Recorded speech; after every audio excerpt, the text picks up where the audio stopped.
पहला बड़ा फ़ायदा, जो एक सबसे बड़ा चैलेंज है पूरी दुनिया के पास। दूसरा फ़ायदा ये हो रहा है कि हम 93% पानी बचा रहे हैं प्रति फसल, ठीक है कि नहीं। चौथा फ़ायदा, तीसरा फ़ायदा ये हो रहा है कि हम खरपतवार को उगने नहीं दे रहे, तो खरपतवार को निकालने का खर्चा बचा रहे हैं, ठीक है। चौथा फ़ायदा ये हो रहा है कि हम एक खाद में 4 फसलें उगा रहे हैं, क्योंकि खाद की मात्रा इसमें ज़्यादा नहीं लगती है। 4 फसलें लगा रहे तो 4 गुना नहीं चाहिए, 1 गुना खाद में ही 4 फसलें उगती हैं, क्योंकि हर एक फसल एक दूसरे की सहयोगी होती है। इस फसल के पास जो अवशिष्ट होते हैं वो इस फसल के काम आते हैं, इस फसल के अवशिष्ट इस फसल के काम आते हैं, दोनों की आपस में पूर्ति हो जाती है। जैसे जंगलों में कोई खाद नहीं डालता, लेकिन हर तरह के पौधे वहाँ पर बहुत बड़े अच्छे होते हैं। तो चौथा फ़ायदा ये होता है। पांचवा फ़ायदा ये होता है कि इसमें कीड़े बहुत कम लगते हैं नॉमिनली।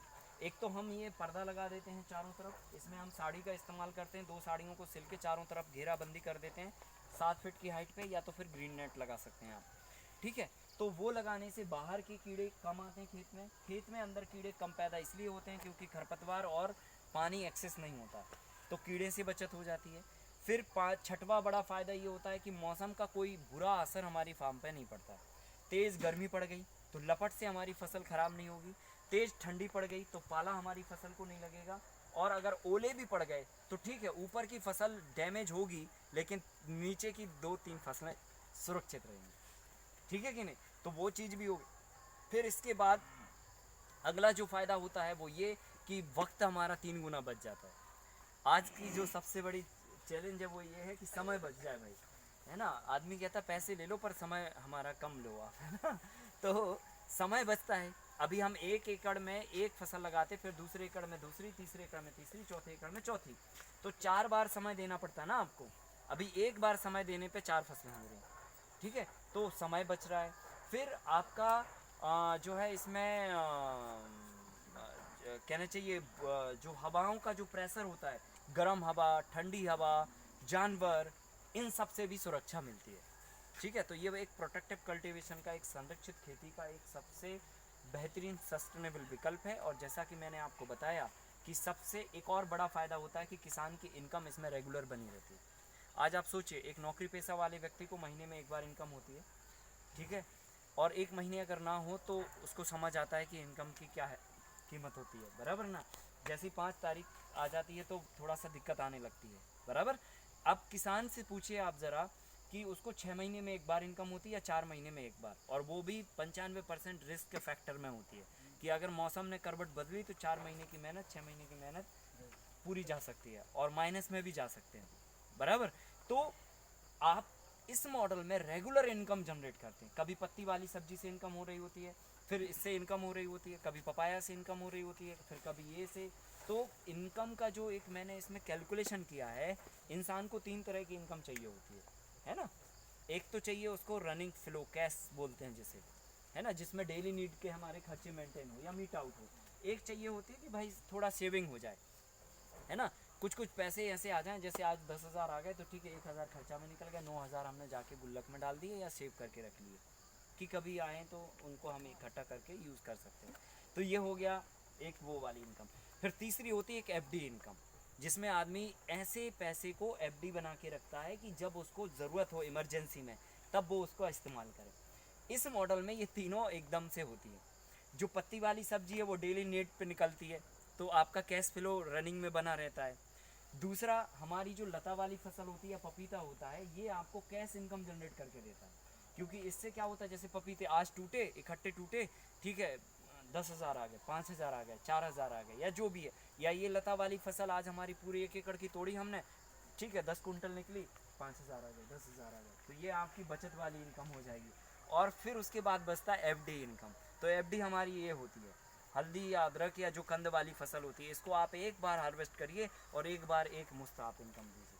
तो एफडी फसल भी है, कैश इनकम भी है, और रनिंग फ्लो भी है हमारा, तीनों इनकम इसमें है। सो किसान कभी टूट नहीं पाता, इसलिए हमने इसको बाइबल मॉडल कहा।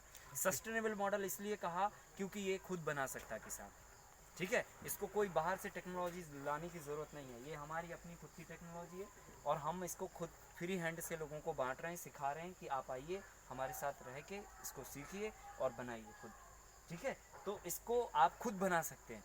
तो बाज़ार से नहीं खरीदना। तीसरा इसमें बायोडिस्पोजेबिलिटी, क्योंकि हम जो काम कर रहे हैं उससे इन्वायरमेंट को कितना नुकसान हो रहा है इस विंग पे भी हमें ध्यान में रखना चाहिए।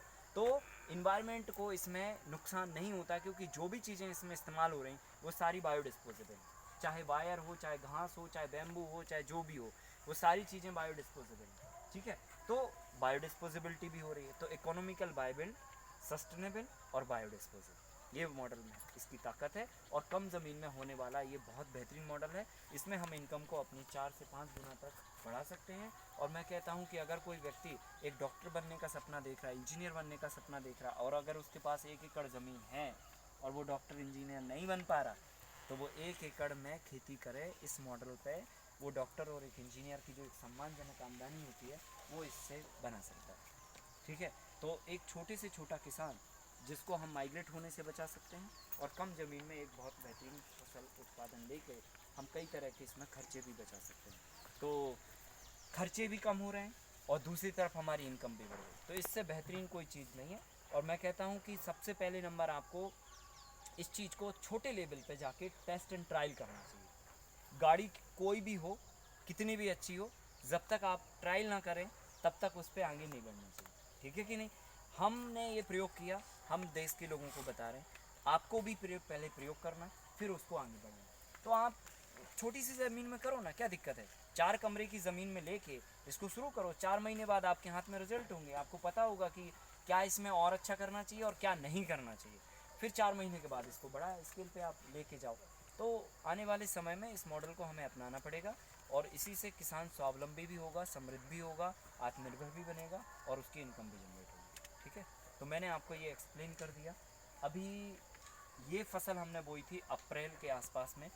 ठीक है, और इसी जगह पे हमने लास्ट ईयर भी हल्दी लगाया हुआ था।